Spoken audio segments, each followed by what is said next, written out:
Everybody keeps saying they want to know how I make the cheese. So I'm going to try to videotape, starting with a big old pot. And my pot holds around 2 gallons, but you can use, there's whatever pot you use. You can use a big one or a little one. It's basically going to turn out the same depending on how much milk you use. It doesn't really matter because it'll turn out the same. We're not measuring the stuff to go in it. It's the temperature and how you put it in it. This farmer's cheese. But come and see how we make this easy cheese with goat milk.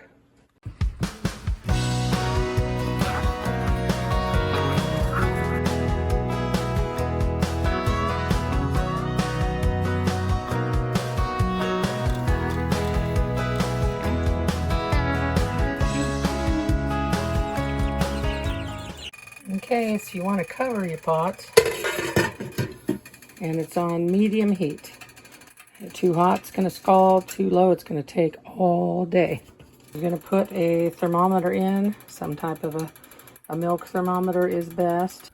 And just leave it in there. And it's going to take quite a while to heat up. But what you want to get it to is about 175. A little less, it would be a softer cheese, and a little more, it would be a harder cheese. So the temperature fluctuation affects the type of cheese you're going to make. 180 and over, it gets a little bit harder and can get, if it's over that, it's kind of grainy. I don't really care for it, and it crumbles a lot. So I like it about 175. And when you get it up to temp, you want to take the thermometer out, take the lid off, stir it, put the lid back on, put the thermometer back in, just to make sure that the whole amount of milk is that temperature.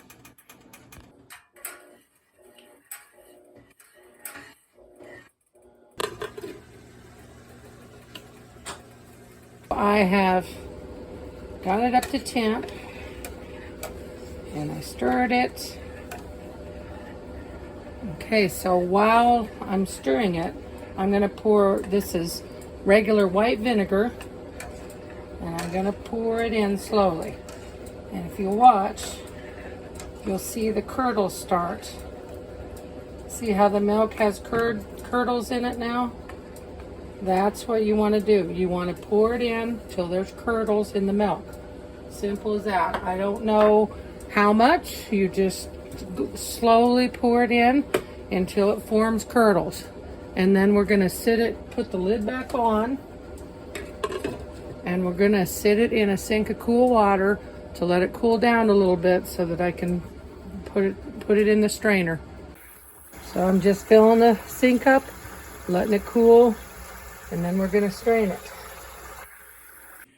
And there are a lot of different types of cheesecloths. You need a cheesecloth and a strainer. Something like a metal strainer is really good because it's hot.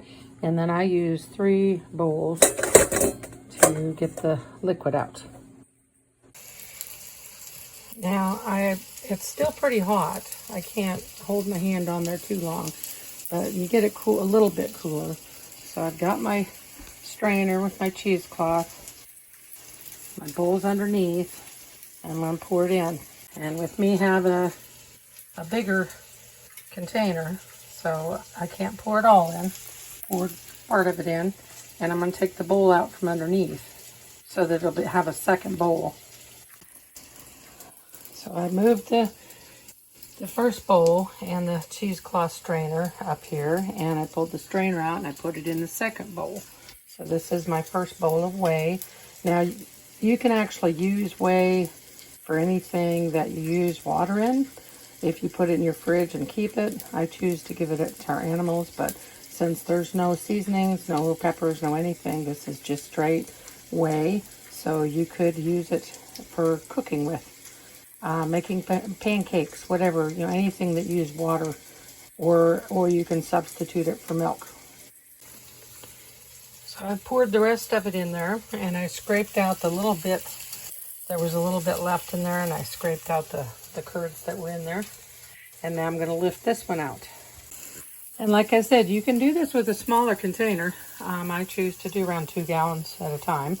But there's your second bowl away, and there's your curds, and it's in the third bowl. Next step is going to be to tie up all these corners. I put them in a rubber band, tie them all up so we can start straining the last of the way out of the curds. So now I've got it tied with the rubber band. Make sure you get all the edges in. And I'm going to go ahead and pour the last of the way from down in this bowl into the other one, and then I'll show you what I do to strain it the rest of the way. If you just set the strainer in the bowl, it would set in the way. So I always put the measure cup down there. So it's sitting on the measure cup. And we're going to let this strain for a while, let it cool down the rest of the way, probably half hour or so, and we'll go from there. So we've got this draining for a while. Now we're going to squeeze some out, kind of rotate around, give it some good squeezes. Okay, you don't have to have it all out. So you just get a lot of it out. And then I'm going to empty this. And then we're going to use this for a mixing bowl. So we're going to take the rubber band off. And we're going to dump it out. So there is what's going to end up our cheese. Now comes the part that you make it your own. Okay, this is Celtic salt. I'm going to put a teaspoon and about a quarter teaspoon. We're going to have half a teaspoon of onion powder, half a teaspoon of garlic powder, quarter teaspoon of basil, just a little bit, quarter teaspoon of thyme, half a teaspoon of oregano. I like oregano. Teaspoon of chives, and a teaspoon of parsley. Like I said, this is how you make it your own. If you're going to be using your cheese in cooking something, then you're going to want to have plain or just salt and pepper. This is going to be for eating, so we're going to have all these different seasonings. I love to have lots of seasonings. And this is for the plain cheese. And I'll show you what I do with the other cheese after I mix this and take out a little bit.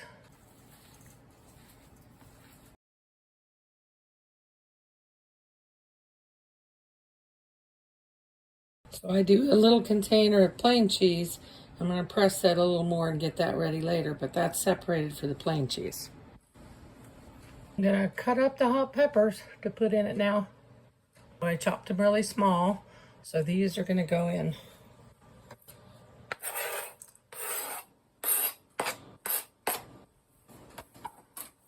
And you can put whatever peppers you want. When I had my dried peppers, I was putting about 5 in. I put about 4 in of the fresh peppers. But you can do super hot peppers, you can do mild peppers, you can do no peppers, you can do dried, fresh, whatever kind you want. And depending on how hot you want it is how many you put in it. And if you don't have very many peppers, your peppers aren't very hot, you can always add some cayenne pepper. Shake some cayenne pepper in there with your seasonings when you do that. But this is, again, making it your own. You decide what you want. And then you put it in your container you want it in.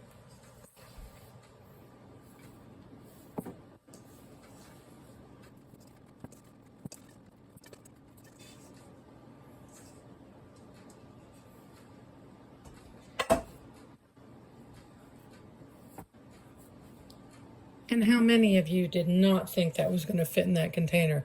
You squeeze it down good when you put it in your container. This is when you press it down really good. And we'll do more of that in a minute. Here's my plain. I'm going to press that in there really good too. It's a little easier when your container's full like this one. I can't ever get this one pressed down quite as good or drained quite as good, but we do the best we can. Now the next part, I use paper towels. Some people use a dry cloth, whichever you want to do. You're going to press it on the top, and I take the lid and actually put it down inside and press it really hard with the lid. If you put it inside the corner a little bit and press it down really hard.